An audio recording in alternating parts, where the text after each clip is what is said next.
Bismillahirrahmanirrahim. Assalamualaikum warahmatullahi wabarakatuh dan selamat pagi adik-adik. Ya, kita lanjutkan materi kita masih di limit dan fungsi. Kali ini kita akan membahas mengenai limit yang melibatkan fungsi trigonometri. Adik-adik, kita telah mempelajari fungsi trigonometri sebelumnya ya. Jadi kali ini kita akan mempelajari fungsi trigonometri kembali, tetapi kita akan kaitkan dengan limit. Pada pembahasan kali ini kita akan membahas dua teorema limit yang melibatkan fungsi trigonometri. Berikut contoh dari penerapan teorema-teorema tersebut. Pertama-tama kita ke teorema A terlebih dahulu. Nah, di sini saya cantumkan untuk setiap bilangan real C dalam daerah asal fungsi 6 sifat ini berlaku. Yang pertama, limit sin T di mana T itu menuju C itu sama dengan sin C. Ya, jadi C-nya kita substitusi saja, langsung masuk ke fungsinya. Yang kedua, limit cos T di mana T itu menuju C sama dengan cos C. Ya, sama tadi dengan sifat pertama.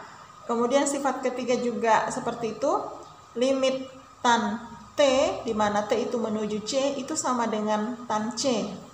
Yang keempat sampai ke 6 juga seperti itu ya. Yang keempat, limit kotangan T itu sama dengan kotangan C. T-nya tadi mendekati atau menuju C ya. Untuk sifat kelima, limit sekant T di mana T-nya itu mendekati C itu sama dengan sekant C. Yang keenam, limit kosekan T di mana T-nya itu mendekati C itu sama dengan kosekan C. Kita ke contohnya adik-adik.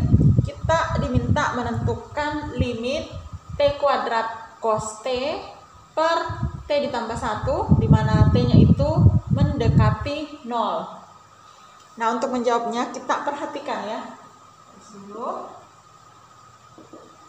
Ya, kita perhatikan adik-adik bahwa untuk fungsinya sendiri ini adalah perkalian antara polinom itu T kuadrat dengan trigonometrinya atau fungsi trigonometrinya. Dan juga dia melibatkan juga fungsi rasional ya. Nah, jadi saya akan pisahkan fungsi ini menjadi dua fungsi. Anggaplah fungsi rasional dan juga fungsi trigonometri. Nah, jadi kita pisah ya. T kuadrat itu, kemudian di sini fungsi trigonometrinya itu terpisah. Begini saja, Dik.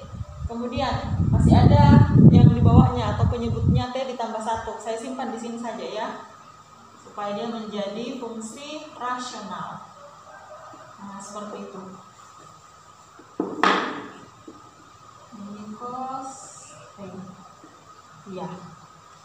Nah, ingat kembali sifat fungsi adik-adik. Kalau limit perkalian fungsi, nah, itu akan menjadi perkalian dari limit fungsinya. Berarti ini bisa kita tulis seperti ini, dikali limit T menuju 0 cos T. Nah, selanjutnya iya, karena ini fungsi rasional, kita substitusi saja masuk T mendekati 0-nya ke sini. Ya, berarti sini 0 kuadrat. Nah, 0 kuadrat itu sama dengan 0 sendiri. Nah, apapun yang pembilangnya adalah 0, ini pembilangnya.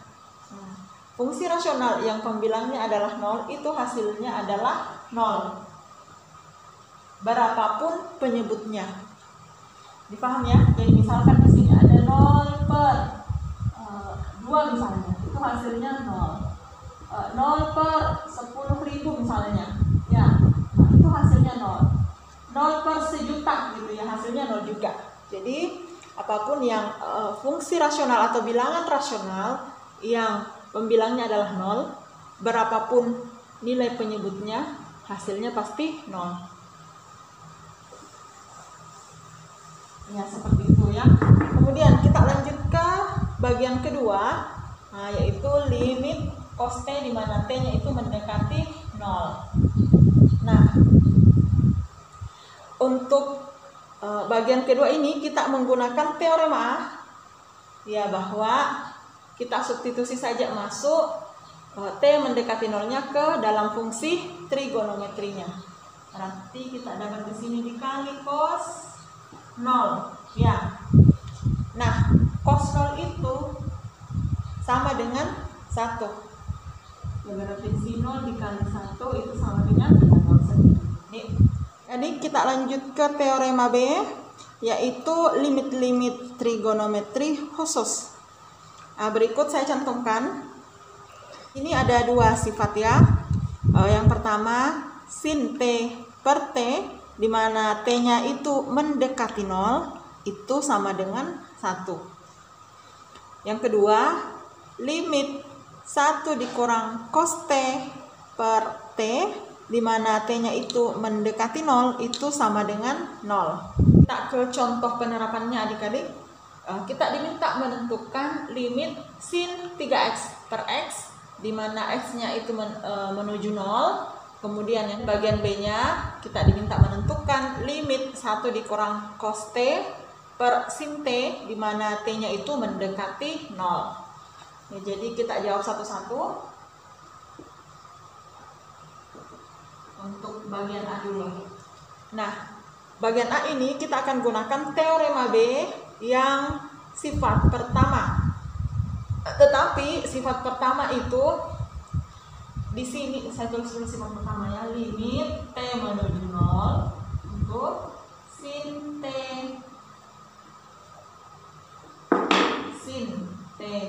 per T itu sama dengan 1.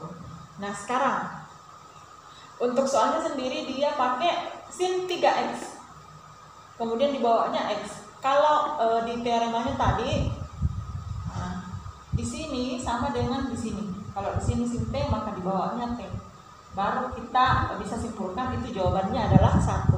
Tapi di sini berbeda. Sin 3x, kemudian di bawahnya itu adalah x. Apa yang harus kita lakukan kalau sudah seperti itu? Kita akan berusaha samakan 3x-nya dengan x-nya. Caranya, saya akan kali di bawah 3. Jadi saya tulis di sini saja ya, limit x menuju 0 sin 3x per x itu sama dengan, saya akan manipulasi fungsinya ini menjadi fungsi baru yang mirip seperti ini, supaya kita bisa menggunakan teorema A bagian atau sifat pertama. Ini anggaplah sin 3x, kemudian di bawah saya kali dengan 3. Ya, jadi ini saya kali 3. Kalau di bawah saya kali 3, supaya fungsinya sama, nah ini harus saya kali dengan 3. Difaham ya? Jadi kalau di bawah saya kali 3, saya juga harus kali 3 di atas, supaya fungsinya atau nilai fungsinya sama. Nah, sekarang kita gunakan sifat limit. Kalau ada perkalian seperti ini adalah konstanta. Ini konstantanya bisa kita angkat ke depan ya. Berarti di sini 3 dikali limit x menuju 0 sin 3x per 3x. Nah, seperti itu. Sekarang perhatikan adik-adik bahwa di sini sin 3x, di bawahnya juga sudah 3x. Berarti kita akan simpulkan limit ini itu nilainya 1. Ya, saya tulis di sini saja, berarti 3 dikali 1. Nah, itu sama dengan 3. Kita ke bagian B, limit 1 dikurang cos T per sin T, di mana T-nya itu mendekati 0. Yang kita akan gunakan baik sifat pertama maupun sifat kedua. Kita gunakan sifat kedua karena ada 1 dikurang cos T. Kemudian sifat pertama kita gunakan karena ada Ya, berarti kita sama seperti bagian A tadi, kita akan manipulasi fungsi ini supaya kita bisa mendapatkan bentuk sebagaimana bentuk yang ada pada teorema B. Di sini 1 dikurang cos T per sin T. Nah, kalau di sifat kedua, ya 1 dikurang cos T, ini saya cantumkan di sini sifat kedua, kita adik-adik lihat. 1 dikurang cos T per T, berarti ini harus saya bagi dengan T. Oke ya. Kemudian untuk sifat pertama, ini saya cantumkan juga sifat pertama, ya sin T per T, berarti ini juga akan kita bagi dengan T. Nah, artinya apa? Ini mau harus dibagi dengan T, ini juga akan kita bagi dengan T. Berarti saya kalikan baik pembilang maupun penyebutnya dengan seper T.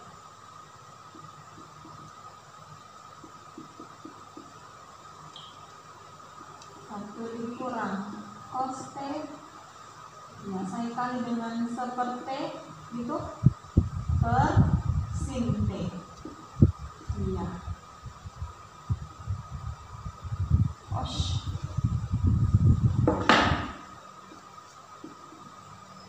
Sin T per seper T. Ya gitu ya. Ya. Kenapa kita kali seperti ini? Karena ini kan sama dengan 1 ya. Seperti per seperti itu sama dengan 1. 1 dikali suatu bilangan, ya hasilnya adalah bilangan itu sendiri. 1 dikali fungsi, ya hasilnya fungsi itu sendiri. Nah, saya tulis di bagian bawah. Nah sekarang sepertinya itu saya kali masuk ke sini, berarti saya dapat limit T menuju 0 atau T mendekati 0 di sini 1 dikurang cos T itu per T, saya tulis gini saja ya, per sin T per T, gitu. Nah adik-adik, kita akan dapat bentuk seperti ini ya.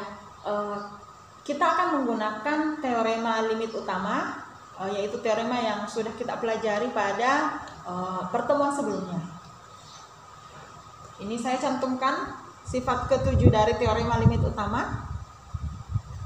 Nah, berarti ini akan saya pecah itu menjadi limit di bagian pembilangnya dan juga limit di bagian penyebutnya. Berarti di sini T menuju atau T mendekati 0, 1 dikurang cos T per T. Nah, kemudian saya bagi dengan limit T mendekati 0 sin T per T. Nah, gitu. Sekarang berdasarkan sifat B, jadi kita sudah bisa menggunakan sifat B ya. Ya, ini untuk sifat kedua, ini untuk sifat pertama. Nah, berdasarkan teorema B, hasilnya yang di atas adalah 0. Kemudian hasilnya yang di bawah adalah 1. Nah, kalau bilangan rasional, ya sama kayak tadi ya, bilangan rasional, kalau pembilangnya itu sudah 0, ya berapapun penyebutnya hasilnya pasti 0. Jadi, kita dapat seperti itu.